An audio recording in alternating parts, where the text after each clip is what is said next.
സർക്കാരിന്റെ കീഴിലുള്ള multi state cooperative സൊസൈറ്റിയിലേക്കെന്ന് പറഞ്ഞ് നിക്ഷേപ തട്ടിപ്പ് നടത്തിയ ഇടുക്കി സ്വദേശി സോണിയ സെബാസ്റ്റ്യൻ അറസ്റ്റിൽ. എറണാകുളം ടൗൺ പോലീസാണ് അറസ്റ്റ് ചെയ്തത്. മെയ് 1-ന് തൊടുപുഴയിൽ നിക്ഷേപം സ്വീകരിക്കാൻ പുതിയ ബ്രാഞ്ച് ഉദ്ഘാടനത്തിന് തൊട്ടുമുൻപാണ് സോണിയയുടെ അറസ്റ്റ്. നിലവിൽ Navbharat multi state cooperative society നടത്തിവരികയായിരുന്നു സോണിയ സെബാസ്റ്റ്യൻ. ഹൈക്കോടതിയും സെഷൻസ് കോടതിയും ജാമ്യം തള്ളിയിട്ടും സാമ്പത്തിക തട്ടിപ്പ് കേസ് പ്രതി സോണിയ സെബാസ്റ്റ്യനെ അറസ്റ്റ് ചെയ്യാതെ ഇരിക്കുകയായിരുന്നു എറണാകുളം പോലീസ്. ആദ്യം ജില്ലാ കോടതി സോണിയ സെബാസ്റ്റ്യന്റെ ജാമ്യം തള്ളി. എന്നിട്ട് എറണാകുളം പോലീസ് ഇവരെ അറസ്റ്റ് ചെയ്തില്ല. തുടർന്ന് ഇവർക്ക് ഹൈക്കോടതിയിൽ പോകാനുള്ള സേഫ് സോൺ കൊച്ചിയിലെ ഉന്നത പോലീസുകാരുടെ മനസ്സലിവിലൂടെ ഒരുക്കി കൊടുത്തു. അങ്ങനെ 50 ലക്ഷം രൂപ പാവപ്പെട്ടവരെ ചതിച്ച് കൈക്കലാക്കിയ സോണിയ സെബാസ്റ്റ്യൻ എന്ന സ്ത്രീ ഹൈക്കോടതിയിൽ മുൻകൂർ ജാമ്യത്തിന് അപേക്ഷിച്ചു. മാർച്ച് 26-ന് ഹൈക്കോടതിയും ഇവരുടെ മുൻകൂർ ജാമ്യം തള്ളി. പോലീസിനെതിരെ ഇത്തരത്തിൽ കടുത്ത വിമർശനം ഉണ്ടായതിനെ തുടർന്നാണ് ഇപ്പോൾ അറസ്റ്റ് നടന്നിരിക്കുന്നത്.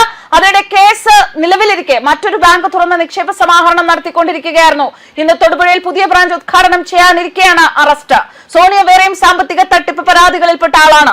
Attingal judicial first class magistrate കോടതിയിൽ ഈ സ്ത്രീക്കെതിരെ CC 307/2003 ആയി മറ്റൊരു കേസും നിലവിലുണ്ട്. ഇതും ചീറ്റിംഗ് കേസാണ്. തുടർച്ചയായ അവധികളിൽ കോടതിയിൽ സോണിയ സെബാസ്റ്റ്യൻ ഈ കേസിലും ഹാജരായിട്ടില്ല. ആറ്റിങ്ങൽ കോടതിയിലുള്ള പോലീസ് എടുത്തിട്ടുള്ള ചീറ്റിംഗ് കേസ് മെയ് 7-ന് അടുത്ത അവധിക്ക് വെച്ചിരിക്കുകയാണ്.